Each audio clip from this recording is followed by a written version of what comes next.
All right, what is going on, guys? It has been a long while since I've done a video on here, and so I think first it's only fair if I address the elephant in the room, which is, Lance, why don't you get a haircut? In which I have two reasons for that. The first reason is in one of the comments on the Shea Humble Trader podcast interview, somebody told me that I am a fraud like Sam Bankman-Fried, and I thought that was pretty comical, and I think I need to play that up, so I'm trying to grow out my SBF Jufro. That's reason number one. Reason number two is also by the nature of being a fraud, I do not have the money for a haircut. So we're going to rock this. Meanwhile, today I wanted to talk about a totally random topic, which is just weighing both sides of the ledger. And this is probably one of the biggest mistakes I see people make with their thinking. And it's something really simple, and people just fall into this trap all the time in so many ways, and people don't even think twice about it. And so I'm going to just kind of just spitball on a bunch of different examples that I've seen over time and how to really just hone your own thinking and fix some of this stuff. So I've seen this come out in trading. I've seen this come out in nutrition, exercise, daily habits. I remember I did a tweet about a breakfast involving eggs and cold smoked salmon. And somebody said, oh, smoked salmon causes, cancer. And so that might be true, right? But that's not really enough for a decision, right? You need to weigh not just the cons, which I think people tend to do too much, but you also need to weigh the pros, right? And you really need both sides of the ledger to make any decision. So it's not really about does smoked salmon or smoked foods or red meat or this or that cause cancer. There's a lot of things that are carcinogenic. So it's really a question of what does it do to the not relative risk, meaning not does your relative risk go up 50%, right? Because if your risk is actually 0.00001% and it goes up 50%, you don't care. So we really care about the absolute risk of certain cons. But then not just that, but also what are the positives, right? So salmon has a ton of omega-3s. It has a ton of micronutrients. It has a ton of great lean protein. And so you need to think about as well, what do all of those do for your health, right? It's not about the cons in a vacuum. It's not about the pros in a vacuum. Net on net, when you weigh both sides, is smoked salmon just a healthy thing to do as part of a daily breakfast routine? I would argue when you take both sides, yes, but this is really just an example. And it's very common how often this comes up, because there was another post I did just about exercise, how I tend to be running on the Chicago lakefront even throughout the year, even when it gets cold. And so someone said, oh, but what if, that's like a dumb practice, because what if you get sick in winter? So first of all, it's like, okay, what are the odds of you getting sick from running outside in the cold? Right? What does it do to the absolute risk? Like, is this meaningfully going to cause me to be sick? Is that just a matter of getting a little cold? Like, what is the cost of that? If it's a minor cold, like, okay, that seems bad. But again, you need to weigh the other side of the ledger, right? Which is all the benefits of you getting morning sunlight, of you getting fresh air, of you getting physical activity, right? I'm probably not going to be as consistent in my habit if I spend an hour on a treadmill inside. That's just not something I find enjoyable, right? So the risk of potentially getting a cold, maybe we say it's even one extra time a season or two extra times a season, that might well be worth all the positives of what that exercise does for me, what getting that sunlight does for my circadian rhythm, what it does for my sleep, what it does for my mental health. And so when people judge these things too simplistically, it's just super, super common. And I see this happen with alcohol. I see this happen with social media. And so people will say, like with social media, oh, like it's got tons of uses and everything. But then friends, especially now with all the political craziness and war in the Middle East, war in Ukraine, it's people will openly admit that it affects their mental health, that it's a distraction, that it's making them upset, it's causing them anxiety, it's causing them increased depression and everything. And so then the question is not, do we cut it out? But again, both sides. What are the benefits? What are we gaining from it? If we get sucked into Instagram or TikTok, yeah, maybe 1 in 50 TikToks might be funny, but in the aggregate, is it actually worth the entertainment, right? And most people only look at the pros or the cons and don't really weigh them. Yes, social media has uses where you can keep in touch with friends, but is it worth all the distraction? Is it worth the notifications? Is it worth what it does to your attention span and focus? Is it worth what it does to your mental health? Is it worth what it does with keeping up with the Joneses and seeing everyone's highlight reel?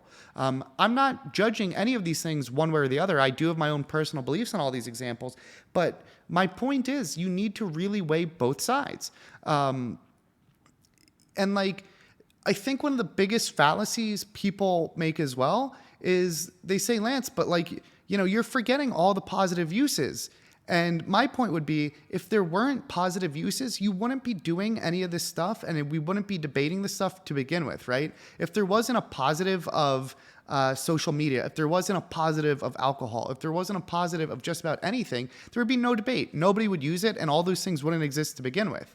And what's so interesting is I think this really also tends to happen in trading world, and I think this really is just a very common bias where most people, and I think just human psychology, we tend to over anchor to the negatives, and we don't really properly weigh the positives against those. So I see this so often in trading where I ask traders about a trade and they'll say, oh, but what if X happened? And they're immediately latching on to the absolute worst case scenario. And it's not about, does that worst case scenario exist? Of course, worst case scenarios exist for anything. It's what is the weighted probability and impact of that on the ledger of against everything else, right? So this came up big during the financial crisis in March, when some of those banks were trading and going nuts, like particularly, I think it was WAC that ended up being the really big bouncer that one day, and people were really scared about halt risk. And that was the number one question I got in one of the SMB meetings. And the best tool to do with all this stuff is to really start journaling and write and include both sides of the ledger and put real numbers to it. Yes, we're not going to know the exact impact of anything. We're not going to know the exact probability of anything, but we're just going to estimate, right? And so what happened in all those meetings is I would ask traders, what was the probability of this WAC ticker getting halted while you're trading it in that specific 10, 20, 30 minute moment of time, as opposed to it having been halted pre-market or something? And yeah, it was definitely a real risk. As with anything, there's always real risks, right? Even getting into a car or on a plane, there are real risks. But do those risks justify it against the positives? In this case, in the trading world, the reward. And I think once people get things to paper and they're forced to estimate the actual probabilities and forced to think of the actual outcomes and not just let fear or that bias to over anchor on the negatives, you come to very, very stark different results. And this is so common in trading, and so many people, they just latch onto that worst case scenario. Oh, what if this gets halted? What if news comes out? What if overnight XYZ happens? And they never even think about the positives. And this also happens just in major life events. I think with career changes, I think with moves, I think with any life chapter change, a lot of people focus on those negatives. And that's why Tim Ferriss has that one activity called fear setting, where you write down the actual fears. You find out, are these valid? What's the probability of them? How can I minimize or rectify them or prevent them just totally? And then you just see, like, is this rational? And so I think like one of the best activities you can do is really start to write these things down, to really, really judge them. And so then, now here's the thing. If something is negative, or even if it's positive, that doesn't mean that's the end of the analysis, right? Something can be negative at first blush, but then there's ways to create rules or systems in place to get a more optimal solution. So let's take something like alcohol, right? I used to be a big drinker. I'm not really much of a big drinker at all. I drink pretty minimally. But if you were to ask me, is alcohol on average good or bad. I would say on average, alcohol is extremely toxic for, I don't know, probably just about anyone. But does that mean you should totally cut it out? Not necessarily. It just means all the times where it's of zero value, if you're someone that ever has a drink alone, or if you're just having it just for the social ritual or just because of peer pressure or whatever else, those are the situations where it's not really giving you any happiness, right? And so if you remove those situations and then only do it at times where you really, really enjoy it, like maybe you're the type of person that just loves a nice glass of wine with dinner, or maybe you really enjoy a Friday night out to a cocktail bar, or maybe you really enjoy the once a blue moon getting hammered at a concert or something. If you're getting a lot of utility out of those times and you remove all the times that you're not getting any utility and they're actually negative, that's a totally great system or solution, right?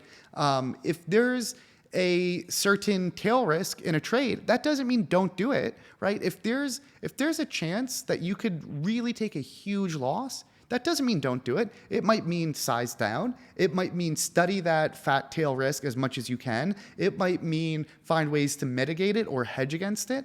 And so it's really not about, right, just the cons or just the positives. It's about adding up both sides and then seeing, like, how can we really optimize that scale so it goes most in our favor as possible, right? And to use some of these examples, right? Maybe it means if I'm going to exercise outside, I'm going to really bundle up so my core body temperature doesn't drop. It might mean I might still drink, but only on special occasions. It might mean I still use social media, but I turn off all notifications. It might mean I mute all words related to politics, deleting apps that drain your attention. For example, with Instagram, I pretty much never, ever check just about anyone's story on it. I'm never comparing myself. I'm never looking at the images. I'm using it for the occasional, just posting photography or funny things with friends, nothing else. There are apps out there like Freedom that allow you to also totally restrict these things just how you want to use it. So, okay, I'm not going to use social media before bed or first thing in the morning. These are limited to very, very tight windows. I think overall, for stuff that you're hesitant about, my other big urging would be don't be afraid to totally remove something addicting, then see whether you actually even miss it, at all. Once it's gone and that kind of dopamine spell's worn off. I think especially with social media, we think, oh, I'm getting so much value, but it's so distracting and taking up so much time. And the second you put it away or block it or delete it, you realize oh, wow, I don't miss this one single bit. And the cold turkey for some of that stuff like social and whatever else, I don't know. It's been pretty effective for me, and I tend not to get sucked in because you end up using your time in just much better things, right? Listening to audiobooks, watching shows, watching movies. Not that I'm not making some point that these are some amazing productive tasks, but just that I find them far more enjoyable than kind of the dopamine addiction of just endlessly doom scrolling on stuff that's just not going to help anyways. So yeah, random topic I wanted to rant on. I think so many people make this mistake all the time, and I just hope it makes you all think a little bit and do a little bit more reflecting into your own thought process and catching this if it ever kind of tricks you in trading or in life. So hope you guys enjoyed.